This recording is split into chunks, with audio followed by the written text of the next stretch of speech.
ਇੱਥੇ ਗੱਡੀ ਵੱਡੀ ਗਈ ਸੀ ਗੁਜਰਾਤ ਸ਼ੌਰ ਵਾਲੇ ਪਾਸਿਓਂ ਆਈ, ਇੱਧਰੋਂ ਸਾਰੇ ਇਕੱਠੇ ਆ ਕੇ ਤੇ ਲਾਹੌਰ ਜਾਣਾ ਸੀ ਉਹਨਾਂ, ਜਿਹੜੇ ਅੱਗੇ ਅੰਮ੍ਰਿਤਸਰ ਜਾਣਾ ਸੀ। ਤੁਸੀਂ ਯਕੀਨ ਕਰ ਲਿਓ, ਗੋਡੇ ਗੋਡੇ ਸਟੇਸ਼ਨ ਉੱਤੇ ਖੂਨ ਵਗ ਗਿਆ ਸੀ, ਸਾਰੀ ਗੱਡੀ ਵੜ ਛੜੀ ਸੀ, ਇੱਕ ਵੀ ਬੰਦਾ ਨਹੀਂ ਸੀ ਬਚਿਆ। ਜਾ ਕੇ ਵੇਖੀ ਉੱਥੇ ਤੇ ਲੁੱਟ ਹੀ ਮਚ ਗਈ ਸੀ ਨਾ, ਉਹ ਨਾਲੇ ਮਾਰ ਛੜੇ ਨਾਲੇ ਹਰ ਸ਼ਹਿਰ ਲੁੱਟ ਲਈ ਬੰਦਿਆਂ, ਖੁਦਾਈਆਂ ਪੈ ਗਈਆਂ।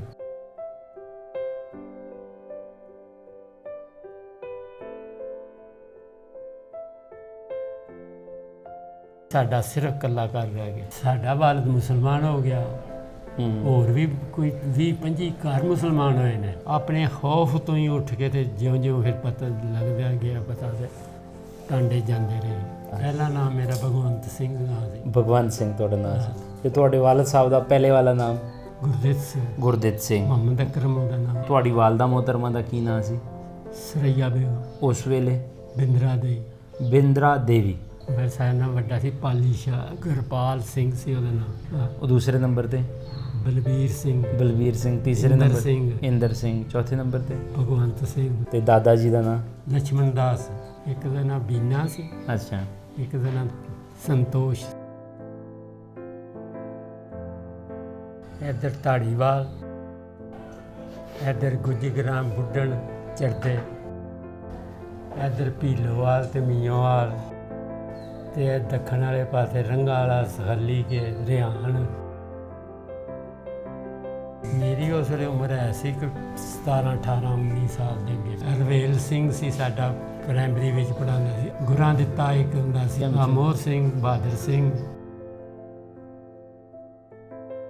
ਗੁਰਬਖਸ਼ ਸਿੰਘ ਸਾਡੀ ਪਹਿਲੀ ਮਾਂ ਵਿੱਚੋਂ ਸੀ। ਕਰਮ ਸਿੰਘ ਦੀ ਇਹ ਮਕਾਨ ਹੈ। ਇਸ ਪਾਸੇ ਜਗਤ ਸਿੰਘ ਦਾ ਮਕਾਨ ਹੈ। ਮੋਹਰ ਸਿੰਘ ਤੇ ਗੋਪਾਲ ਸਿੰਘ ਦੋ ਘਰ ਹਨ ਉੱਥੇ। ਬਲਵੰਤ ਸਿੰਘ 700 ਵਿਗੇ ਦਾ ਮਾਲਕ ਸੀ ਉਹ। ਅੱਛਾ। ਇਹ ਸਾਰੀਆਂ ਜਿੰਨੀਆਂ ਮਾਰਕੀਟਾਂ ਬਣੀਆਂ ਉਹਦਾ ਥਾਂ ਸੀ।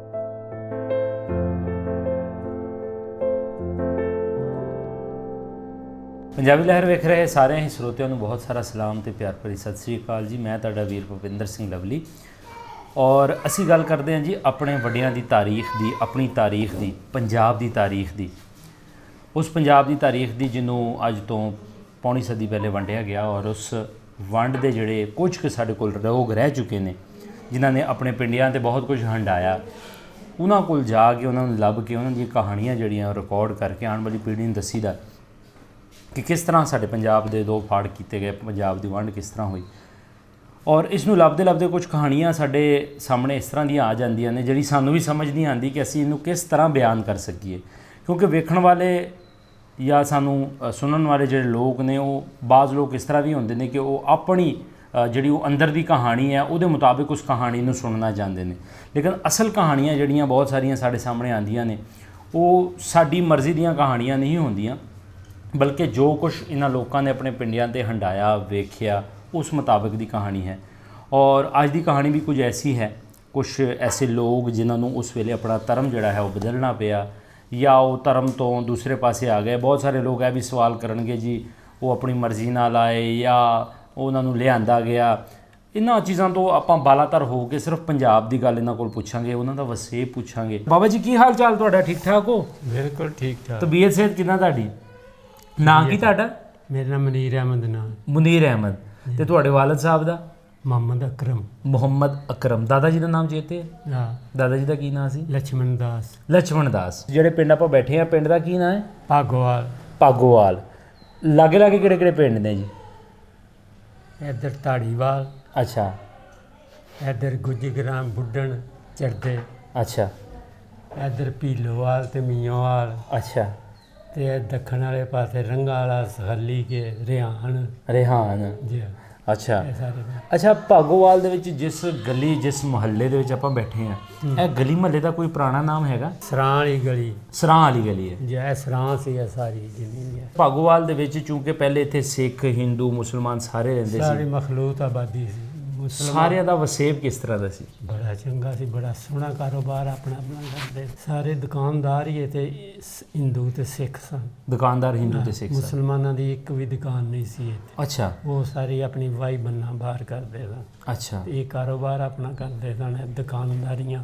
ਜਿਹੜੇ ਸਿੱਖ ਤੇ ਹਿੰਦੂ ਸਨ। ਆਪਸੀ ਇਹਨਾਂ ਦਾ ਵਸੇਬ ਬੋਲਚਾਲ, ਜਿੱਦਾਂ ਈਦਾਂ ਆਉਂਦੀਆਂ ਨੇ, ਸ਼ਬਰਾਤਾਂ ਆਉਂਦੀਆਂ ਨੇ, ਵਿਸਾਖੀ ਆਉਂਦੀ ਹੈ, ਦੀਵਾਲੀ ਆਉਂਦੀ ਹੈ, ਸਾਰਾ ਕੁਝ ਮਨਾਇਆ ਜਾਂਦਾ ਸੀ। ਬੜਾ ਸੋਹਣਾ ਮਨਾਇਆ ਜਾਂਦਾ ਸੀ।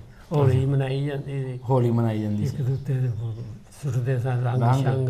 ਅੱਛਾ, ਜਿਸ ਤਰ੍ਹਾਂ ਹੁਣ ਤੁਸੀਂ 47 ਤੋਂ ਪਹਿਲੇ ਹਿੰਦੂ ਧਰਮ ਨਾਲ ਤੁਹਾਡਾ ਸੰਬੰਧ ਸੀ, ਹੁਣ ਤੁਸੀਂ ਦੋਵਾਂ ਪਾਸੇ ਵੇਖਿਆ ਵਾ। ਮੈਂ ਪੁੱਛਣਾ ਇਹ ਚਾਹਾਂਗਾ ਕਿ ਮਤਲਬ ਇੱਕ ਦੂਸਰੇ ਵੱਲ ਆਣ ਜਾਣ ਹੈ ਸੀ ਗਮੀ ਤੇ ਖੁਸ਼ੀ ਦੇ ਵਿੱਚ? ਅੱਛਾ, ਬੜਾ ਆਪੇ 'ਚ ਗਮੀ ਖੁਸ਼ੀ ਤੇ ਹੁੰਦੇ ਸਨ। ਅੱਛਾ, ਕੋਈ ਹਿੰਦੂ ਮਰ ਜਾਂਦਾ ਸੀ ਤੇ ਮੁਸਲਮਾਨ ਜਾਂਦੇ ਸਨ। ਅੱਛਾ, ਜੇ ਕੋਈ ਮੁਸਲਮਾਨ ਮਰ ਜਾਂਦਾ ਸੀ ਤੇ ਹਿੰਦੂ ਜਾ ਕੇ ਬੜਾ ਗਮ ਸ਼ਮ ਕਰਦੇ ਸਨ ਤੇ ਬੜਾ। ਅੱਛਾ, ਇੱਥੇ ਜ਼ਿਆਦਾ ਘਰ ਕਿਹਨਾਂ ਦੇ ਸੀ, ਹਿੰਦੂਆਂ ਦੇ, ਸਿੱਖਾਂ ਦੇ? ਸਿੱਖਾਂ ਦੇ ਜ਼ਿਆਦਾ ਸੀ। ਹਾਂ, ਫਿਰ ਮੁਸਲਮਾਨਾਂ ਦੇ ਬਹੁਤੇ ਵਾਵਾ ਸਨ। ਉਹ ਆਬਾਦੀ ਘੱਟ ਸੀ ਅੱਡੀ ਇੱਥੇ 47 ਤੋਂ ਪਹਿਲਾਂ ਇੱਥੇ ਆਬਾਦੀ ਘੱਟ ਸੀ। ਇਹ ਤੇ ਹੁਣ ਫਿਰ ਆਲਾ ਦੁਆਲਾ ਸਾਰਾ ਜ਼ਮੀਨਾਂ ਵਿੱਚ ਆਬਾਦੀ ਬਣੀ ਹੈ ਨਾ।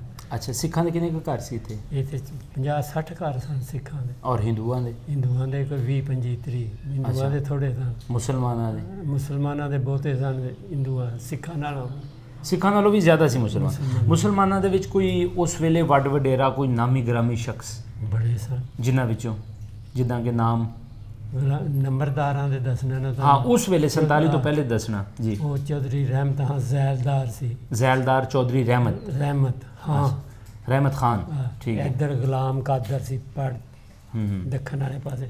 2 ਨੰਬਰਦਾਰ ਸਨ। 2 ਨੰਬਰਦਾਰ ਸੀ। ਇਹ ਮਾਮਲਾ ਸ਼ਾਮਲਾ ਲੈਂਦੇ ਸਨ। ਅੱਛਾ, ਤੇ ਸਿੱਖਾਂ ਵਿੱਚੋਂ ਕਿਹੜੇ ਕਿਹੜੇ ਘਰ ਸੀਗੇ? ਸਿੱਖਾਂ ਦੇ ਵਿੱਚੋਂ ਸੋਹਣਾ ਮੋਟਾ ਸੀ ਸੋਹਣ ਸਿੰਘ ਹੋ ਗਿਆ। ਅੱਛਾ, ਹਿੰਦੂਆਂ ਦੇ ਵਿੱਚੋਂ ਕੌਣ ਨਾਮੀ ਗ੍ਰਾਮੀ ਸਨ? ਹਿੰਦੂਆਂ ਵਿੱਚੋਂ ਹੁਣ ਮੈਨੂੰ ਨਾ, ਚਲੋ ਨਾਲ ਤੁਹਾਡੇ ਜ਼ਿਹਨ 'ਚ ਆਉਂਦਾ ਰਹੇਗਾ। ਇੱਥੇ 47 ਤੋਂ ਪਹਿਲੇ ਗੁਰਦੁਆਰਾ ਹੈ ਸੀਗਾ?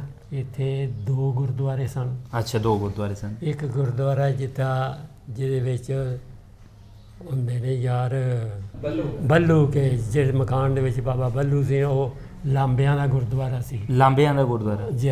ਤੇ ਇੱਕ ਗੁਰਦੁਆਰਾ ਸੀ ਭਾਟੀਆਂ ਦਾ, ਭਾਟੀਆ ਖਾਨਦਾਨ। ਅੱਛਾ, ਵਾਵਾ ਘਰ ਸਨ ਭਾਟੀਆਂ ਦੇ। ਅੱਛਾ, ਜਿੱਥੇ ਉਹਨੇ ਬਣਾਈ ਹੈ ਨਾ ਕੋਠੀ ਮਹਿਬੂਬ ਨੇ, ਤੇ ਹੁਣ ਵੇਚ ਗਿਆ, ਉਹ ਵੀ ਗੁਰਦੁਆਰਾ ਸੀ। ਅੱਛਾ, ਤੇ ਠਾਕਰ ਦੁਆਰਾ ਸੀ, ਜਿੱਥੇ ਉਹਨਾਂ ਨੇ ਆ ਮੱਝਾਂ ਛੱਜਾਂ ਬੱਧੀਆਂ ਨੇ, ਉਹਦੇ ਨਾਲ ਹੀ ਵੇਲੀ ਹੈ ਜਿਹੜੀ ਬੂੜੇ ਜਾਲੀਆਂ ਦੀ। ਅੱਛਾ, ਠਾਕਰ ਦੁਆਰਾ ਸੀ। ਸਹੀ ਹੋ ਗਿਆ।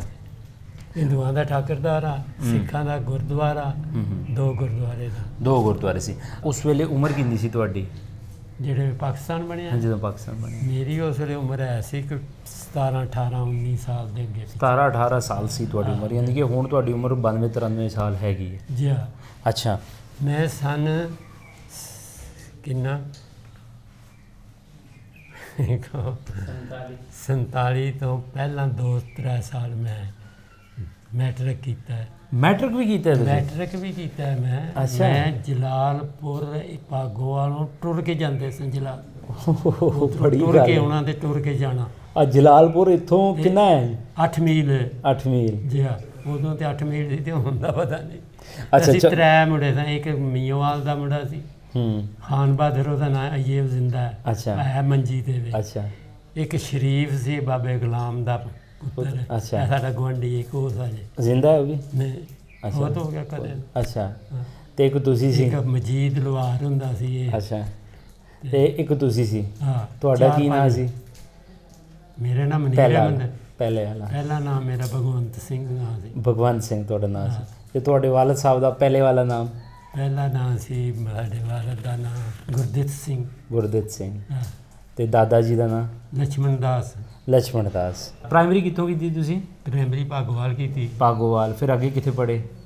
ਮਿਡਲ ਵੀ ਭਾਗੋਵਾਲ ਕੀਤਾ 8 ਜਮਾਤਾਂ ਦਾ। ਅੱਛਾ, ਫਿਰ ਜੂਨੀਅਰ ਸੀਨੀਅਰ ਇੱਥੇ ਕੀਤੀ ਜਲਾਲਪੁਰ। ਅੱਛਾ, 10ਵੀਂ ਵਿੱਚ ਫਿਰ ਇੱਥੇ ਚਪਾਲੇ ਇੱਕ ਸਕੂਲ ਖੁੱਲ੍ਹਾ, ਫਿਰ ਉਹਨਾਂ ਆਖਿਆ ਵੀ ਇੱਥੇ ਆ ਜਾਓ। ਅੱਛਾ, ਫਿਰ ਚਪਾਲੇ ਹੋ ਗਏ ਦਾਖਲ। ਮਤਲਬ 47 ਵੇਲੇ ਤੁਸੀਂ ਮੈਟ੍ਰਿਕ ਕਰ ਚੁੱਕੇ ਆ ਸਰ। ਅੱਛਾ, ਤੁਹਾਡੇ ਨਾਲ ਕੋਈ ਯਾਰ ਬੇਲੀ ਸੱਜਣ ਜਿਹੜੇ ਤੁਹਾਡੇ ਨਾਲ ਪੜ੍ਹਦੇ ਸੀਗੇ? ਉਹ ਹੈ ਨਹੀਂ, ਹਿੰਦੂਆਂ ਦੇ ਵਿੱਚੋਂ, ਸਿੱਖਾਂ ਦੇ ਵਿੱਚੋਂ, ਉਹਨਾਂ ਦੇ ਬੱਚਿਆਂ ਵਿੱਚੋਂ? ਹੁਣ ਉਹਨਾਂ ਦਾ ਸਾਨੂੰ ਕੋਈ ਨਹੀਂ ਨਾ ਐਡਾ ਲੰਮਾ ਨਾਮ ਵਗੈਰਾ ਯਾਦ? ਨਾ, ਕੋਈ ਨਹੀਂ। ਭੁੱਲ ਗਏ। ਤੇ ਉਸਤਾਦ ਕੋਈ? ਉਸਤਾਦਾਂ ਦੇ ਵਿੱਚੋਂ ਕੋਈ ਯਾਦ? ਉਸਤਾਦ ਹੈ ਨਹੀਂ ਯਾਦ। ਰਵੇਲ ਸਿੰਘ ਸੀ ਸਾਡਾ ਪ੍ਰਾਇਮਰੀ ਵਿੱਚ ਪੜ੍ਹਾਉਂਦਾ ਸੀ। ਅਰਵੇਲ ਸਿੰਘ ਰਵੇਲ ਸਿੰਘ, ਠੀਕ ਹੈ।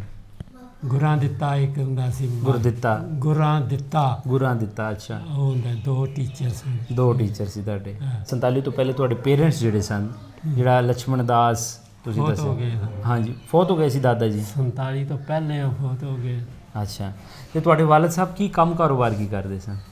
ਉਹ ਦੁਕਾਨਦਾਰੀ ਦਾ ਕੰਮ ਕਰਦੇ ਸਨ, ਫਿਰ ਜ਼ਮੀਨਦਾਰੀ ਰੱਖੀ ਸੀ, ਜ਼ਮੀਨ ਸੀ 200-300 ਵਿਗਾ। ਅੱਛਾ, ਜ਼ਮੀਨ ਵੀ ਉਹ ਹੈ। ਫਿਰ ਉਹ ਆਉਂਦੇ ਹੀ ਅੱਛਾ, ਸਹੀ। 47 ਤੋਂ ਪਹਿਲੇ ਤੁਸੀਂ ਦੱਸਿਆ ਕਿ ਸਭ ਕੁਝ ਠੀਕ ਠਾਕ ਸੀ, ਬਿਲਕੁਲ ਠੀਕ। ਕਦੀ ਮੁਸਲਮਾਨਾਂ ਦੀ ਸਿੱਖਾਂ ਨਾਲ ਜਾਂ ਸਿੱਖਾਂ ਦੀ ਮੁਸਲਮਾਨ ਕੋਈ ਆਪਸ ਦੇ ਵਿੱਚ ਕੋਈ ਤਕਰਾਰ ਕੋਈ ਤਕਰਾਰ ਨਹੀਂ ਸੀ, ਨਹੀਂ ਹੋਈ। ਇੱਕ ਵਾਰੀ ਜੰਗ ਹੋਈ ਹੈ, ਹਾਂ, ਲਬਾਣਿਆਂ ਦੀ ਤੇ ਮੁਸਲਮਾਨਾਂ ਦੀ। ਅੱਛਾ, ਇੱਥੇ ਸਕੂਲ ਦੇ ਕੋਲ, ਜਿੱਥੇ ਸਕੂਲ ਹੈ ਨਾ, ਕਾਲਜ ਹੁਣ ਬਣੇ ਆ। ਅੱਛਾ, ਆ ਬਾਹਰ ਮੇਨ ਤੇ ਬਾਹਰ ਮੇਨ ਤੇ ਸੜਕ ਦੇ ਉੱਤੇ, ਉਧਰੋਂ ਲਬਾਣੇ ਆ ਗਏ, ਇਧਰੋਂ ਮੁਸਲਮਾਨ ਆ ਗਏ। ਇਹ ਕੋਈ ਗੋਸ਼ਤ ਦਾ ਕੋਈ ਮਸਲਾ ਬਣਿਆ ਸੀ, ਵੱਡੇ ਗੋਸ਼ਤ ਦਾ। ਅੱਛਾ, ਹਾਂਜੀ, ਤੇ ਖਾਣ ਪੀਣ ਦੇ ਹੀ ਲੜਦੇ ਰਹੇ। ਤੇ ਉਹ ਫਿਰ ਲੜੇ ਨੇ ਆਪੇ ਚ, ਬੜੇ 1-2 ਸਿੱਖ ਮਾਰ ਵੀ ਗਏ। ਪੈ ਗਏ ਟੁੱਟ ਕੇ ਕਿ ਅੱਛਾ, ਮੁਸਲਮਾਨ ਪੈ ਗਏ ਟੁੱਟ ਕੇ। ਇੱਕ ਨਬੀ ਬਖਸ਼ ਕਸ਼ਮੀਰੀ ਹੁੰਦਾ ਸੀ, ਅੱਛਾ, ਇੱਕ ਪੀਰਾਂ ਦੀ ਤਮਰਟਾ ਹੁੰਦਾ ਸੀ। ਅੱਛਾ, ਇਹ ਪੈ ਗਏ ਸਨ ਸੋਟੇ ਲੈ ਕੇ, ਤੇ ਉਹਨਾਂ ਨੇ ਜਿੱਕਣ ਆਏ ਨੇ ਉਂਝੇ ਫਿਰ ਟਾਂਡੇ ਟੋਰ ਛੜੇ। ਅੱਛਾ, ਤੁਸੀਂ ਕਿੰਨੇ ਭੈਣ ਭਰਾ ਸੀਗੇ? ਅਸੀਂ 6 ਭਰਾ ਸਾਂ। 6 ਭਰਾ ਤੇ 3 ਭੈਣਾਂ ਸਨ।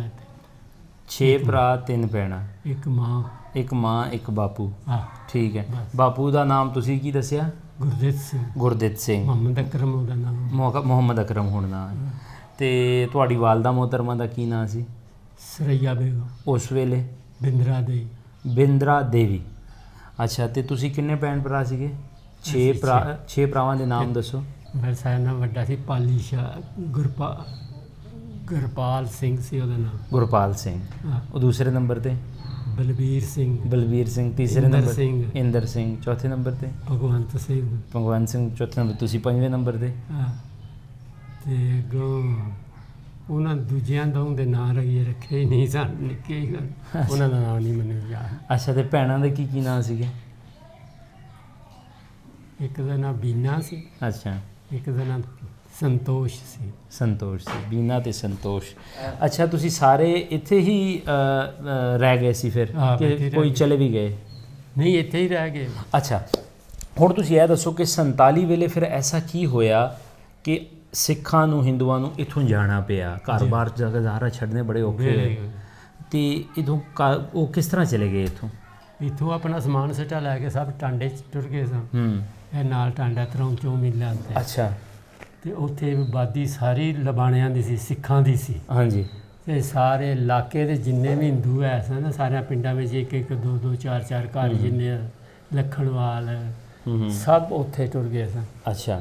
ਤੇ ਉੱਥੋਂ ਫਿਰ ਪਰਾਂ ਰਿਆਸਤ ਵਿੱਚ। ਲੇਕਿਨ ਇੱਥੋਂ ਕਿਉਂ ਚਲੇ ਗਏ? ਮਤਲਬ ਆਜ਼ਾਦੀ ਤੇ ਗੋਰਿਆਂ ਕੋਲੋਂ ਲੈਣੀ ਸੀ, ਲੈ ਲਈ। ਇੱਥੋਂ ਟੁਰ ਗਏ, ਮੁਸਲਮਾਨ ਖਿਲਾਫ ਹੋ ਗਏ। ਉਧਰ ਵੀ ਮਸ਼ਰਕੀ ਪਾਕਿਸਤਾਨ ਵਿੱਚ, ਮਸ਼ਰਕੀ ਪੰਜਾਬ ਵਿੱਚ ਵੀ ਰੌਲਾ ਪੈ ਗਿਆ। ਉਧਰ ਵੱਢਦੇ ਸਨ ਨਾ ਮੁਸਲਮਾਨਾਂ ਨੂੰ। ਅੱਛਾ। ਇਹ ਫਿਰ ਇੱਧਰ ਪਹਿਲੇ ਇੱਥੇ ਗੱਡੀ ਵੱਢੀ ਗਈ ਸੀ, ਗੁਜਰਾਤ। ਹਾਂ, ਗੁਜਰਾਤ ਵੀ ਇੱਕ ਗੱਡੀ ਵੱਢੀ ਗਈ ਸੀ। ਜੀ ਬਿਲਕੁਲ। ਤੁਸੀਂ ਯਕੀਨ ਕਰ ਲਿਓ, ਗੋਡੇ ਸਟੇਸ਼ਨ ਉੱਤੇ ਖੂਨ ਵਗ ਗਿਆ ਸੀ। ਸਾਰੀ ਗੱਡੀ ਵੱਢ ਛੜੀ ਸੀ, ਇੱਕ ਵੀ ਬੰਦਾ ਨਹੀਂ ਸੀ ਬਚਿਆ। ਜਾ ਕੇ ਵੇਖੀ ਅੱਖਾਂ ਨਾਲ ਵੇਖੀ। ਉੱਥੇ ਤੇ ਲੁੱਟੀ ਮਚ ਗਈ ਸੀ ਨਾ, ਉਹ ਫਿਰ ਨਾਲੇ ਮਾਰ ਛੜੇ, ਨਾਲੇ ਹਰ ਸ਼ਹਿਰ ਲੁੱਟ ਲਈ ਬੰਦਿਆਂ, ਖੁਦਾਈਆਂ ਪੈ ਗਈਆਂ। ਉਹੀ ਨਹੀਂ ਆਈ ਸੀ ਇੱਧਰੋਂ, ਪਿਸ਼ਾਵਰ ਵਾਲੇ ਪਾਸਿਓਂ ਆਈ, ਇੱਧਰੋਂ ਸਾਰੇ ਇਕੱਠੇ ਆ ਕੇ ਤੇ ਲਾਹੌਰ ਜਾਣਾ ਸੀ। ਜਿਹੜੇ ਅੱਗੇ ਅੰਮ੍ਰਿਤਸਰ ਜਾਣਾ ਸੀ, ਉਹ ਲਾਹੌਰ ਅਗਾਂ ਤੋੜ ਗੱਡੀ ਜਾਣੀ ਸੀ। ਅੱਛਾ ਬਜ਼ੁਰਗੋ, ਜਦੋਂ 47 ਹੋਣ ਲੱਗੀ, ਕਿਸ ਤਰ੍ਹਾਂ ਰਹਿ ਗਏ ਤੇ ਬਾਕੀ ਲੋਕ ਕਿਸ ਤਰ੍ਹਾਂ ਚਲੇ ਗਏ?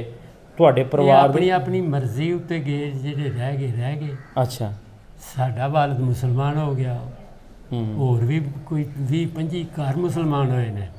ਜਿਉਂ ਫਿਰ ਉਹਨਾਂ ਨੂੰ ਹੋਇਆ, ਉਹ ਟੁਰ ਗਏ, ਆਹਿਸਤਾ ਚਲੇ ਗਏ ਸਨ। ਅੱਛਾ। ਇੱਕ ਤੇ ਸਨ 52-53 56 ਵਿੱਚ ਗਿਆ, ਜਿਹਦੀ ਸਰਾਂ ਸੀ ਅੱਛਾ, ਰਜ਼ਾ ਅਲੀ ਜਿਹਦਾ ਨਾਮ ਸੀ। ਰਜ਼ਾ ਅਲੀ। ਹਾਂ, ਔਰ ਉਹਦਾ ਪੁਰਾਣਾ ਨਾਂ ਕੀ ਸੀਗਾ? ਬਲਵੰਤ ਸਿੰਘ। ਬਲਵੰਤ ਸਿੰਘ। ਹਾਂ, 700 ਵਿਗੇ ਦਾ ਮਾਲਕ ਸੀ ਉਹ। ਅੱਛਾ ਇਹ ਸਾਰੀਆਂ ਜਿੰਨੀਆਂ ਮਾਰਕੀਟਾਂ ਬਣੀਆਂ ਉਹਦਾ ਤਾਂ ਸੀ।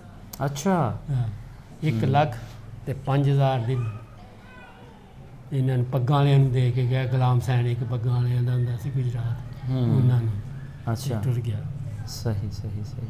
ਅੱਛਾ, 47 ਦੇ ਵਿੱਚ ਸਿੱਖ ਇੱਥੋਂ ਚਲੇ ਗਏ। ਪਹਿਲੇ ਤੁਸੀਂ ਕਿੱਥੇ ਇਕੱਠੇ ਹੋਏ ਸੀ? ਕਿੱਥੇ ਅਨਾਉਂਸਮੈਂਟ ਹੋਈ? ਕਿੱਥੇ ਐਲਾਨ ਹੋਇਆ? ਕੋਈ ਹਮਲਾ ਹੋਇਆ? ਨਾ, ਖੁਦ ਕੋਈ ਹਮਲਾ ਨਹੀਂ ਹੋਇਆ। ਅੱਛਾ, ਆਪਣੇ ਖੌਫ ਤੋਂ ਹੀ ਉੱਠ ਕੇ ਤੇ ਜਿਉਂ-ਜਿਉਂ ਫਿਰ ਪਤਾ ਲੱਗਦਾ ਗਿਆ, ਪਤਾ ਤੇ ਟਾਂਡੇ ਜਾਂਦੇ ਰਹੇ, ਟੁਰ ਗਏ। ਤੁਹਾਡੇ ਚਾਚਿਆਂ ਵਿੱਚੋਂ ਕੌਣ? ਸਾਰੇ ਟੁਰ ਗਏ। ਸਾਰੇ ਟੁਰ ਗਏ। ਕੋਈ ਨਾਮ ਯਾਦ ਆ ਚਾਚਿਆਂ ਹਾਂ, ਵਿੱਚੋਂ? ਮੋਹਰ ਸਿੰਘ, ਬਹਾਦਰ ਸਿੰਘ। ਅੱਛਾ, ਹਾਂ, ਉਹ ਮੋਹਰ ਸਿੰਘ ਤੇ ਬਹਾਦਰ ਸਿੰਘ। ਹਾਂ, ਇਹ ਲਛਮਣ ਦਾਸ ਦੇ ਪੁੱਤਰ ਸਨ। ਲਛਮਣ ਦਾਸ ਦੇ, ਬਿਲਕੁਲ। ਅੱਛਾ। ਉਹਨਾਂ ਵਿੱਚ ਠੀਕ ਹੈ। ਉਹ ਸਾਰੇ ਟੁਰ ਗਏ ਫਿਰ ਆਹਿਸਤਾ ਆਹਿਸਤਾ। ਫਿਰ ਇਕੱਲੇ ਤੁਸੀਂ ਰਹਿ ਗਏ? ਸਾਰੇ, ਸਾਡਾ ਸਿਰਫ ਇਕੱਲਾ ਘਰ ਰਹਿ ਗਿਆ। ਸਾਡਾ ਇੱਕ ਭਰਾ ਸਿਆਲਕੋਟ ਸੀ ਉਸ ਵੇਲੇ 47 ਵਿੱਚ, ਸੂਬੇਦਾਰ ਸੀ ਫੌਜ ਵਿੱਚ। ਅੱਛਾ, ਕੀ ਨਾਂ ਸੀ ਉਹਦਾ? ਗੁਰਬਖਸ਼ ਸਿੰਘ। ਗੁਰਬਖਸ਼ ਸਿੰਘ। ਸਾਡੀ ਪਹਿਲੀ ਮਾਂ ਵਿੱਚੋਂ ਸੀ। ਅੱਛਾ। ਉਹ ਲੈਣ ਆਇਆ ਸਾਨੂੰ ਇੱਥੇ। ਅੱਛਾ।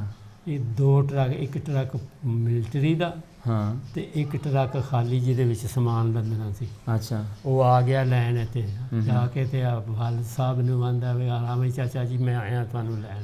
ਅੱਛਾ। ਮੇਰੀਆਂ ਅੱਖਾਂ ਦੀ ਵੇਖੀ ਗੱਲ ਹੈ। ਅੱਛਾ। ਤੇ ਉਹਨੇ ਆਖਿਆ ਮੈਂ ਮੁਸਲਮਾਨ ਹੋ ਗਿਆ, ਅੱਛਾ। ਮੈਂ ਰੋਜ਼ ਰੋਜ਼ ਮਜ਼ਹਬ ਨਹੀਂ ਬਦਲਦਾ। ਅੱਜ ਤੱਕ ਸਾਡੀ ਉਹਦੇ ਨਾਲ ਕੋਈ ਗੱਲਬਾਤ। ਉਹ ਫਿਰ ਟੁਰ ਗਿਆ। ਅੱਛਾ। ਹਾਲੀ ਟੁਰ ਗਿਆ। ਅਸੀਂ ਵੀ ਜਾਂਦੇ ਰਹੇ, ਸਾਨੂੰ ਵੀ ਨਹੀਂ ਫਿਰ ਮਿਲਿਆ। ਉਹਨਾਂ ਬਿਲਕੁਲ ਲਾ ਤਲਕ ਸਾਨੂੰ ਇੱਦਾਂ ਹੋ ਗਿਆ ਉਹ ਤੋਂ। ਅੱਛਾ। ਭਾਈ ਇਹ ਮੇਰੇ ਆਖੇ ਨਹੀਂ ਲੱਗੇ ਤੇ ਮੈਂ ਨਹੀਂ ਹੋਣ ਇਹਨਾਂ ਨਾਲ। ਤੇ ਜਿਹੜੇ ਬਾਕੀ ਤੁਹਾਡੇ ਭਰਾ ਸਨ ਉਹ ਕਿੱਥੇ ਗਏ? ਛੋਟੇ ਭਰਾ ਵੀ ਫੌਤ ਹੋ ਗਏ ਨੇ, ਸਾਰੇ ਹੀ ਫੌਤ ਹੋ ਗਏ। ਸਾਰੇ ਫੌਤ ਹੋ ਗਏ? 5 ਭਰਾ ਫੌਤ ਹੋ ਗਏ। ਛੋਟੇ ਤੁਹਾਡੇ ਤੋਂ ਛੋਟਿਆਂ ਦੀ ਵੀ ਡੈਥ ਹੋ ਗਈ? ਜੀ ਹਾਂ। ਤੇ ਛੋਟੇ ਭੈਣਾਂ ਵੀ ਵੱਜ ਤੁਹਾਡੀਆਂ? ਗਏ ਤੇ 2 ਵੱਡੇ ਸਨ ਉਹ ਵੀ। ਹੈਂ, ਭੈਣਾਂ ਤੁਹਾਡੀਆਂ? ਭੈਣਾਂ ਵੀ ਫੌਤ ਹੋ ਗਈਆਂ ਨੇ। ਕੱਲਾ ਮਕੱਲਾ ਮੈਂ ਰਹਿ ਗਿਆ। ਅੱਛਾ, ਕਦੀ ਦਿਲ ਦੇ ਵਿੱਚ ਖੁਆਇਸ਼, ਤਮੰਨਾ ਆਇਆ ਵਾ ਕਿ ਯਾਰ ਮੈਂ, ਚਲੋ ਮਜ਼ਹਬ ਤੇ ਬੰਦੇ ਦਾ ਅੰਦਰ ਦੀ ਦੁਨੀਆ ਵਾ, ਬਿਲਕੁਲ। ਲੇਕਿਨ ਜਿਹੜੇ ਮੇਰੇ ਚਾਚੇ ਦੇ ਮੁੰਡੇ ਸੀਗੇ ਜਾਂ ਮੇਰੇ ਚਾਚੇ ਸੀਗੇ ਜਾਂ ਜ਼ਾਹਰਾ ਹੁੰਦਾ ਨਾ ਸ਼ਰੀਕਾ ਵਿੱਚ ਬੰਦੇ ਹੁੰਦਾ ਕਿ ਯਾਰ ਖਿੱਚ ਤੇ ਪੈਂਦੀ ਹੈ, ਕਦੀ ਖਿੱਚ ਪਈ ਕਿ ਮੈਂ ਉਹਨਾਂ ਨਾਲ ਗੱਲਬਾਤ ਕਰਾਂ, ਮੈਨੂੰ ਮਿਲਣ? ਇਸ ਗੱਲ ਨੂੰ ਹੁਣ ਹੋ ਗਏ ਨੇ ਕੋਈ 70-75 ਸਾਲ। ਪੌਣੀ ਸਦੀ ਹੋ ਚੱਲੀ ਹੈ। ਪੌਣੀ ਸਦੀ ਹੋ ਚੱਲੀ ਹੈ। ਉਹ ਹੁਣ ਖਤਮ ਹੋ ਗਏ। ਜਿਹੜੇ ਸਾਡੇ ਨਾਲ ਦੇ ਸਨ ਉਹ ਸਾਰੇ ਮੁੱਕ ਗਏ। ਅੱਗੋਂ ਨਵੀਆਂ ਉਹਨਾਂ ਦਾ ਬਾਲ ਬਚਿਆ, ਉਹ ਨਾ ਅਸਾਂ ਵੇਖੇ ਨਾ ਉਹਨਾਂ ਵੇਖਿਆ। ਹਾਂ, ਤੇ ਖਿੱਚ ਫਿਰ ਗਾਂਦੀ ਲੱਗਣੀ। ਇੱਕ ਤੁਸੀਂ ਮੈਨੂੰ ਕਹਾਣੀ ਦੱਸ ਰਹੇ ਸੀ ਕਿ ਜਿਨ੍ਹਾਂ ਨੂੰ ਤੁਸੀਂ ਛੱਡਣ ਗਏ ਸੀ ਬਾਰਡਰ ਤੇ, ਉਹ ਕੀ ਕਹਾਣੀ ਸੀ? ਕਿਹਨਾਂ ਨੂੰ ਛੱਡਣ ਗਏ ਸੀ ਤੁਸੀਂ ਬਾਰਡਰ? ਚਾਚੇ ਦਾ ਪੁੱਤਰ ਭਰਾ ਸੀ ਮੇਰਾ। ਚਾਚੇ ਦਾ ਪੁੱਤਰ? ਕੀ ਨਾਂ ਸੀ ਉਹਦਾ? ਮਨੋਹਰ ਸਿੰਘ। ਮੋਹਰ ਸਿੰਘ। ਮੋਹਰ ਸਿੰਘ। ਉਹਨਾਂ ਨੂੰ ਤੁਸੀਂ ਕਿੱਥੇ ਛੱਡਣ ਗਏ ਸੀ? ਉਹਨਾਂ ਨੂੰ ਛੱਡਿਆ ਸੀ ਇੱਥੇ ਟਾਂਡੇ, ਤੇ ਟਾਂਡਿਓਂ ਅੱਗੇ ਟੁਰ ਕੇ ਛੰਬੀ। ਛੰਬੀ? ਤੇ ਛੰਬੀ ਫਿਰ ਹਰਸ਼ਾ ਰੋਡ ਛੜੀ ਉਹਨੂੰ ਤਵੀ ਦੇ ਵਿੱਚ। ਅੱਛਾ, ਕਿਦਾਂ ਰੋਡ ਕਿਦਾਂ ਛੱਡੀ? ਰੋਡ ਰੁੜ ਗਈ ਗੱਡੀ, ਪਾਣੀ ਆ ਗਿਆ ਚੋਖਾ ਤੇ ਉਹ ਬੇੜੀ ਰੁੜ ਗਈ। ਕਸ਼ਤੀ 'ਚ ਸੀ? ਕਸ਼ਤੀ ਵਿੱਚ ਪਾਰ ਕਰਦੇ। ਕੌਣ ਕੌਣ ਸੀਗੇ ਉਹਦੇ 'ਚ? ਉਹਦੇ ਵਿੱਚ 3 ਭੈਣਾਂ ਸਨ ਸੁਰਿੰਦਰ ਦੀਆਂ। ਇੱਕ ਪੁੱਤਰ ਸੀ ਸੁਰਿੰਦਰ, 4 ਮਹੀਨਿਆਂ ਦਾ ਸੀ ਉਸ ਵੇਲੇ। ਸੁਰਿੰਦਰ? ਅੱਛਾ। ਤੇ 2 ਭਰਜਾਈਆਂ ਸਨ। ਇੱਕ ਮੋਹਰ ਸਿੰਘ ਸੀ। ਅੱਛਾ। ਉਹਦਾ ਜਿਹੜਾ ਇੱਕ ਬੰਦਾ ਸੀ ਉਹ ਅੱਗੇ ਇੰਡੀਆ ਵਿੱਚ ਸੀ। ਉਹਦੇ ਕੋਲ ਉਹਦਾ ਵੀ ਇੱਕ ਬੱਚਾ ਸੀ, ਉਹ ਵੀ ਰੁੜ ਗਿਆ। ਅੱਛਾ। ਮਾਂ ਬਚ ਗਈ। ਤੇ ਫਿਰ ਅੱਗੋਂ ਮੋਹਰ ਸਿੰਘ ਦੀਆਂ 3 ਬੱਚੀਆਂ ਰੁੜੀਆਂ। ਹਾਂ। ਤੇ ਉਹ ਸਾਰਾ ਸਮਾਨ ਰੁੜ ਗਿਆ। ਅੱਛਾ। ਤੇ ਤੁਹਾਨੂੰ ਕਿਦਾਂ ਪਤਾ ਲੱਗਾ ਕਿ ਉਹ? ਸਾਨੂੰ ਇਹ ਤੇ ਪਤਾ ਲੱਗ ਗਿਆ, ਬੰਦੇ ਆਉਣ ਜਾਂਦੇ ਤੇ ਸਨ ਪਏ, ਤੇ ਉਹਨਾਂ ਫਿਰ ਆ ਕੇ ਆਖਿਆ ਵੀ ਮੋਹਰ ਸਿੰਘ ਉੱਥੇ ਹੁਣ ਬੱਚੇ ਸ਼ਹਿਰ ਰੋਡ ਬੈਠਾ। ਫਿਰ ਮੈਂ ਤੇ ਕਲਾ ਬਖਸ਼ ਹੁੰਦਾ ਸੀ ਘੁੰਮਣ ਇੱਕ। ਅੱਛਾ। ਅੱਛਾ, ਠੀਕ। ਕਲਾ ਬਖਸ਼ ਘੁੰਮਣ। ਹਾਂ। ਉਹ ਅਸੀਂ ਦੋਵੇਂ ਗਏ ਆ ਉਹਨਾਂ ਕੋਲ, ਉਹਦੇ ਕੋਲ ਉੱਥੇ। ਬਈ ਹੁਣ ਟੁਰ ਚੱਲੋ। ਪਹਿਲਾਂ ਟਾਂਡੇ ਗਏ ਆ ਤੇ ਟਾਂਡਿਓਂ ਫਿਰ ਨਾ ਮੰਨਿਆ ਤੇ ਫਿਰ ਉੱਥੇ ਛੰਬੀ ਗਏ ਆ। ਅੱਛਾ। ਤੇ ਉਦੋਂ ਵੀ ਉਹ ਵੀ ਫਿਰ ਨਾ ਮੰਨਿਆ। ਉਹਨੇ ਆਖਿਆ ਹਰਸ਼ਾ ਰੋਡ ਬੈਠਾ, ਬਾਲ ਬੱਚਾ ਵੀ ਰੁੜ ਗਿਆ, ਹਰਸ਼ਾ ਰੁੜ ਗਈ, ਮੈਂ ਨਹੀਂ ਜਾਣਾ। ਨਹੀਂ ਜਾਣਾ ਵਾਪਸ, ਮੈਨੂੰ ਅੱਗੇ ਜਾਣ ਦੇ।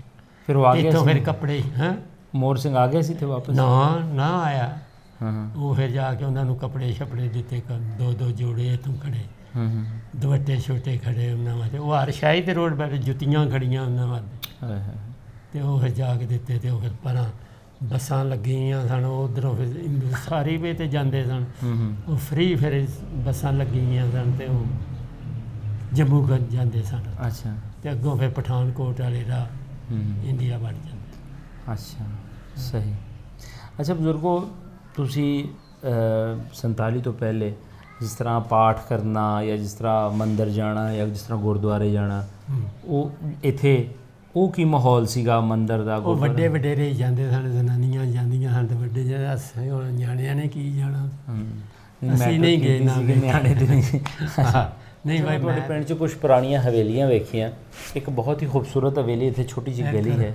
ਕਰਮ ਸਿੰਘ ਦੀ ਮਕਾਨ ਹੈ। ਕਰਮ ਸਿੰਘ ਦਾ ਮਕਾਨ ਜੀ ਇਸ ਪਾਸੇ ਜਗਤ ਸਿੰਘ ਦਾ ਮਕਾਨ ਹੈ ਜਿਹਦੇ ਜਿਹੜੀ ਨਹੀਂ ਹੋਈ।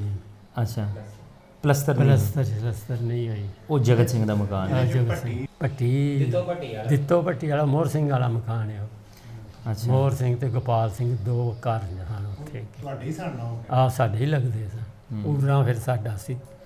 ਅੱਛਾ, ਉਸ ਵੇਲੇ ਜ਼ਾਹਰ ਹੈ ਜੋ ਵੀ ਤੁਸੀਂ ਪਿੰਡ ਤੇ ਹੰਡਾਇਆ ਇੱਕ ਰੱਬ ਵੱਲੋਂ ਆਈ ਹੋਈ ਸੀ। ਬਿਲਕੁਲ ਠੀਕ ਹੈ। ਅਗਰ ਵੰਡ ਨਾ ਹੁੰਦੀ ਤਾਂ ਬਹੁਤ ਸਾਰੇ ਲੋਕ ਸਾਡੇ ਕੋਲ ਇਹ ਵੀ ਕੁਐਸਚਨ ਕਰਦੇ ਆ ਕਿ ਤੁਸੀਂ ਮਜ਼ਹਬ ਤੇ ਕਿਉਂ ਸਵਾਲ ਕਰਦੇ ਹੋ। ਅਸਲ ਦੇ ਵਿੱਚ ਪਾਕਿਸਤਾਨ ਦੇ ਵਿੱਚ ਪਿੰਡਾਂ ਦੇ ਵਿੱਚ ਬਹੁਤ ਹੀ ਘੱਟ ਤੁਹਾਨੂੰ ਸਿੱਖ ਹਿੰਦੂ ਨਜ਼ਰ ਆਉਣਗੇ, ਮੁਸਲਮਾਨ ਵੀ ਜ਼ਿਆਦਾ ਨੇ। ਸੋ ਵਸੇਬ ਬਾਰੇ ਇਸ ਕਰਕੇ ਪੁੱਛਦਾ ਕਿ ਬਹੁਤ ਸਾਰੇ ਲੋਕ ਇਸ ਚੀਜ਼ ਦੀ ਤਨਕੀਦ ਵੀ ਕਰਦੇ ਆ ਕਿ ਤੁਸੀਂ ਸਿੱਖ ਜਾਂ ਹਿੰਦੂ ਦਾ ਨਾਮ ਲੈ ਕੇ ਕਿਉਂ ਗੱਲ ਕਰਦੇ ਹੋ। ਮਕਸਦ ਸਿਰਫ ਇਹੀ ਹੁੰਦਾ ਕਿ ਹੁਣ ਇੱਥੇ ਚੂੰਕਿ ਵਸੇਬ ਨਹੀਂ ਹੈ ਲੋਕਾਂ ਦਾ, ਜਿਹੜੀ ਨੈਕਸਟ 2 ਜਨਰੇਸ਼ਨਾਂ ਸਾਡੀਆਂ ਉਹਨਾਂ ਨੇ ਵੇਖਿਆ ਹੀ ਨਹੀਂ ਹੈ ਕਿ ਸਿੱਖ ਕੌਣ ਨੇ ਜਾਂ ਹਿੰਦੂ ਕੌਣ ਨੇ। ਬਾਜ਼ ਔਕਾਤ ਮੈਂ ਪਿੰਡਾਂ 'ਚ ਜਾਂਦਾ ਤੇ ਬੜੇ ਅਜੀਬੋ ਗਰੀਬ ਤਰ੍ਹਾਂ ਦੇ ਸਵਾਲਾਤ ਲੋਕਾਂ ਦੇ ਜ਼ਿਹਨ ਦੇ ਵਿੱਚ ਹੁੰਦੇ ਆ, ਚੂੰਕਿ ਉਹਨਾਂ ਨੂੰ ਨਹੀਂ ਪਤਾ ਹੁੰਦਾ। ਇਸ ਕਰਕੇ ਨੇ ਤੁਹਾਨੂੰ ਵੇਖਿਆ ਉਹ ਤੇ ਮਰ ਗਏ ਨਾ। ਹਾਂ, ਹੁਣ ਤੇ ਨਿੱਕੇ ਨੇ, ਇਹਨਾਂ ਨੇ ਹੁਣ ਜਿਹੜੇ ਛੋਟੇ ਬੱਚੇ ਨੇ ਉਹਨਾਂ ਨੇ ਕੀ ਵੇਖਿਆ, ਉਹਨਾਂ ਨੇ ਸਿੱਖ ਦਾ ਪਤਾ ਵੀ ਨਹੀਂ ਨਾ ਇਹ ਸਿੱਖ ਨੇ। ਜਦੋਂ ਸਿੱਖ ਗਏ ਨੇ ਜ਼ਾਹਰ ਹੈ ਗੁਰਦੁਆਰੇ ਸੀ ਜਾਂ ਠਾਕੁਰ ਦੁਆਰੇ ਸਨ, ਇਹਨਾਂ ਵਿੱਚ ਬਹੁਤ ਸਾਰੀਆਂ ਉਹ ਵੀ ਸੀ, ਗੁਰੂ ਗ੍ਰੰਥ ਸਾਹਿਬ ਮਹਾਰਾਜ ਵੀ ਸੀਗੇ ਜਾਂ ਬਾਕੀ ਵੀ ਚੀਜ਼ਾਂ ਸੀ, ਫਿਰ ਉਹ ਸਾਰੇ ਲੈ ਗਏ ਆਪਣੇ ਨਾਲ। ਉਹ ਲੈ ਗਏ ਨਾਲ ਹੀ ਸਭ ਕੁਝ ਖਾਲੀ ਕਰਕੇ ਮੁਸਲਮਾਨ ਬਣ ਗਏ ਉਧਰੋਂ ਜਿਹੜੇ ਰਿਆਸਤ ਵਿੱਚੋਂ ਆਏ ਉਹ ਬਣ ਗਏ। ਚਲੋ ਬਜ਼ੁਰਗੋ, ਤੁਹਾਡਾ ਬਹੁਤ ਬਹੁਤ ਸ਼ੁਕਰੀਆ। ਤੁਹਾਡੀਆਂ ਖੂਬਸੂਰਤ ਯਾਦਾਂ ਜਿਹੜੀਆਂ ਨੇ ਉਹ ਰਿਕਾਰਡ ਕਰਕੇ ਅਸੀਂ ਦੁਨੀਆ ਨੂੰ ਵਿਖਾਵਾਂਗੇ ਜੇ ਤੁਹਾਡੀ ਇਜਾਜ਼ਤ ਹੋਵੇ ਤਾਂ। ਲਓ ਜੀ, ਆਪਾਂ ਬਜ਼ੁਰਗਾਂ ਨਾਲ ਕੀਤੀ ਗੱਲਬਾਤ। ਇੱਕ ਕੋਸ਼ਿਸ਼ ਹੈ ਕਿ ਪੰਜਾਬ ਦੇ ਵਿੱਚ ਜਿੱਥੇ ਜਿੱਥੇ ਸਾਡੇ ਬਜ਼ੁਰਗ ਬੈਠੇ ਨੇ, ਚਾਹੇ ਉਹ ਲਹਿੰਦੇ ਚੜ੍ਹਦੇ, ਤੇ ਇਹਨਾਂ ਬਜ਼ੁਰਗਾਂ ਤੱਕ ਪਹੁੰਚਣਾ ਬਾਜ਼ ਔਕਾਤ ਮੁਸ਼ਕਿਲ ਹੋ ਜਾਂਦਾ ਹੈ ਕਿਉਂਕਿ ਬਹੁਤ ਸਾਰੇ ਇਲਾਕੇ ਐਸੇ ਹੁੰਦੇ ਨੇ ਜਿੱਥੇ ਇੰਟਰਨੈਟ ਦੀ ਸਹੂਲਤ ਵੀ ਪੂਰੀ ਮੁਯੱਸਰ ਨਹੀਂ ਹੈ ਔਰ ਉੱਥੇ ਤੱਕ ਸਾਡਾ ਪ੍ਰੋਗਰਾਮ ਵੀ ਨਹੀਂ ਪਹੁੰਚਦਾ। ਲੋਕ ਸਾਡੇ ਨਾਲ ਬਹੁਤ ਘੱਟ ਰਾਬਤਾ ਕਰ ਪਾਉਂਦੇ ਨੇ।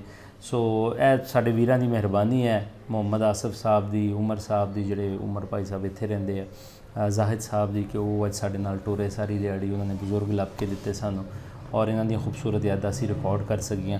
ਹੋਪਫੁਲੀ ਕਿ ਕੋਈ ਨਾ ਕੋਈ ਇਸ ਤਰ੍ਹਾਂ ਦਾ ਜ਼ਰੂਰ ਸ਼ਖਸ ਸਾਹਮਣੇ ਆਏਗਾ ਜੋ ਇਹਨਾਂ ਦੇ ਪਰਿਵਾਰ ਦੇ ਵਿੱਚੋਂ ਹੋਏਗਾ, ਉਹ ਵੀ ਸਾਨੂੰ ਦੂਜੇ ਪਾਸੇ ਜੋ ਕੁਝ ਹੋਇਆ, ਕਿਉਂਕਿ ਇਹਨਾਂ ਨੇ ਪਿੰਡ ਦਾ ਹਾਲ ਤਾਂ ਸਾਨੂੰ ਦੱਸਿਆ, ਦੂਸਰੇ ਪਾਸੇ ਉਹ ਕਿਸ ਤਰ੍ਹਾਂ ਇੰਡੀਆ ਤੱਕ ਪਹੁੰਚੇ, ਰਾਹ 'ਚ ਉਹਨਾਂ ਨੂੰ ਕੀ ਮੁਸ਼ਕਿਲਾਂ ਵੇਖੀਆਂ ਨੇ ਪਈਆਂ, ਉਹ ਵੀ ਸਾਨੂੰ ਜ਼ਰੂਰ ਦੱਸਣਗੇ। ਸੋ ਇਹਨਾਂ ਕਹਾਣੀਆਂ ਦਾ ਮਕਸਦ ਕਿਸੇ ਜ਼ਾਤ, ਕਿਸੇ ਧਰਮ, ਕਿਸੇ ਮੁਲਕ ਦੇ ਖਿਲਾਫ ਬਿਲਕੁਲ ਨਹੀਂ ਹੈ, ਕਿਉਂਕਿ ਇਹਨਾਂ ਦੀ ਕਹਾਣੀ ਥੋੜ੍ਹੀ ਜਿਹੀ ਜੁਦਾ ਸੀ। ਇਸ ਕਰਕੇ ਮੈਂ ਲਫ਼ਜ਼ ਕਹਿ ਰਿਹਾ ਕਿ ਕਿਸੇ ਜ਼ਾਤ, ਕਿਸੇ ਧਰਮ, ਕਿਸੇ ਮੁਲਕ ਦੇ ਖਿਲਾਫ ਬਿਲਕੁਲ ਕੋਈ ਗੱਲਬਾਤ ਕਰਨਾ ਨਹੀਂ ਹੈ। ਅਸੀਂ ਸਿਰਫ ਪੰਜਾਬ ਦਾ ਜਿਹੜਾ ਬਟਵਾਰਾ ਸੀ, ਜਿਹੜੀ ਪਾਰਟੀਸ਼ਨ ਸੀ, ਜਿਹੜੀ ਵੰਡ ਸੀ, ਕਿਉਂਕਿ ਪੰਜਾਬੀਆਂ ਨੇ ਖੁਦ ਨਹੀਂ ਕੀਤੀ ਸੀ, ਇਹ ਮੁਸੱਲਤ ਕੀਤੀ ਗਈ ਸੀ ਇਹ ਲਕੀਰ ਸਾਡੇ 'ਤੇ।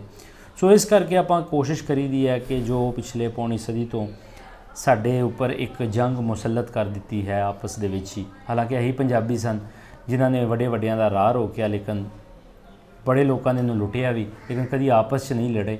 ਔਰ ਏਡੀ ਵੱਡੀ ਕਦੀ ਹਿਜਰਤ ਵੀ ਦੁਨੀਆ ਦੇ ਵਿੱਚ ਨਹੀਂ ਹੋਈ ਕਿ 1 ਕਰੋੜ ਲੋਕਾਂ ਨੇ ਹਿਜਰਤ ਕੀਤੀ ਹੋਵੇ, 10 ਲੱਖ ਲੋਕ ਮਾਰੇ ਗਏ ਹੋਣ, ਔਰਤ ਬੱਚਿਆਂ ਨੂੰ ਵੀ ਨਹੀਂ ਬਖਸ਼ਿਆ ਗਿਆ। ਸੋ ਇਹ ਸਿਰਫ ਪੰਜਾਬ ਦੀ ਹੀ ਇੱਕ ਤਾਰੀਖ ਹੈ ਔਰ ਬੜੀ ਤਲਖ ਜਿਹੜੀ ਤਾਰੀਖ ਹੈ, ਇਹਦੇ ਉੱਪਰ ਲੋਕ ਗੱਲ ਵੀ ਨਹੀਂ ਕਰਨਾ ਚਾਹੁੰਦੇ, ਲੇਕਿਨ ਹਕੀਕਤ ਤਾਂ ਫਿਰ ਇਹ ਹੈ। ਅਗਰ ਅਸੀਂ ਹਕੀਕਤ ਨੂੰ ਵੇਖਾਂਗੇ ਤਾਂ ਕਤਲੋ ਗਾਰਤ ਤਾਂ ਦੋਵਾਂ ਪਾਸੇ ਹੋਈ ਹੈ, ਲੇਕਿਨ ਦੁੱਖ ਨਾਲ ਕਹਿਣਾ ਪੈਂਦਾ ਹੈ ਕਿ ਪਾਕਿਸਤਾਨ ਦੇ ਵਿੱਚ ਲੋਕ ਇਹ ਸਮਝਦੇ ਨੇ ਕਿ ਸਿੱਖਾਂ ਨੇ ਜ਼ਿਆਦਾ ਕੀਤੀ ਹੈ, ਇੰਡੀਆ ਦੇ ਵਿੱਚ ਸਿੱਖ ਜਾਂ ਹਿੰਦੂ ਭਰਾ ਇਹ ਸਮਝਦੇ ਨੇ ਕਿ ਜ਼ਿਆਦਾ ਮੁਸਲਮਾਨਾਂ ਨੇ ਕਤਲੋ ਗਾਰਤ ਕੀਤੀ ਸੀ। ਸੋ ਇਹਨਾਂ ਨਫ਼ਰਤਾਂ ਨੂੰ ਦੂਰ ਕਰਕੇ ਪੰਜਾਬ ਦੀ ਤਰੱਕੀ ਲਈ ਇੱਕ ਕੋਸ਼ਿਸ਼ ਕਰਦੇ ਹਾਂ ਕਿ ਜੀ ਪੰਜਾਬ ਦੋਵਾਂ ਪਾਸੇ ਫਲੇ ਫੁੱਲੇ, ਮਜ਼ਹਬ ਸਾਰਿਆਂ ਦਾ ਆਪਣਾ ਆਪਣਾ, ਔਰ ਇਹਦੇ ਨਾਲ ਅੱਗੇ ਵਧਣ, ਪੰਜਾਬ ਦੀ ਤਰੱਕੀ ਹੋਵੇ, ਇੱਥੇ ਦੀ ਜਿਹੜੀ ਸਾਡੀ ਆਉਣ ਵਾਲੀ ਪੀੜ੍ਹੀ ਹੈ ਉਹ ਅੱਗੇ ਵਧੇ, ਨਫ਼ਰਤਾਂ ਕੋਈ ਵੱਡੇ ਕਹਿ ਗਏ ਨੇ ਕਿ ਜੰਗ ਤੇ ਤਰੱਕੀ ਦੋਵੇਂ ਇਕੱਠੀ ਨਹੀਂ ਹੋ ਸਕਦੀ, ਜਾਂ ਜੰਗ ਹੋ ਸਕਦੀ ਜਾਂ ਤਰੱਕੀ ਹੋ ਸਕਦੀ। ਸੋ ਆਪਾਂ ਹੁਣ ਜੰਗ ਨੂੰ ਛੱਡ ਕੇ ਤਰੱਕੀ ਵੱਲ ਵਧੀਏ। ਸੋ ਇਸ ਤਰ੍ਹਾਂ ਦੀਆਂ ਕਹਾਣੀਆਂ ਆਪ ਜੀ ਦੇ ਰੂਬਰੂ ਪੇਸ਼ ਕਰਦੇ ਰਵਾਂਗੇ। ਮਿਲਦੇ ਹਾਂ ਕਿਸੇ ਹੋਰ ਥਾਂ, ਕਿਸੇ ਹੋਰ ਬਜ਼ੁਰਗ ਦੀ ਕਹਾਣੀ ਨਾਲ। ਰੱਬ ਰੱਖੇ।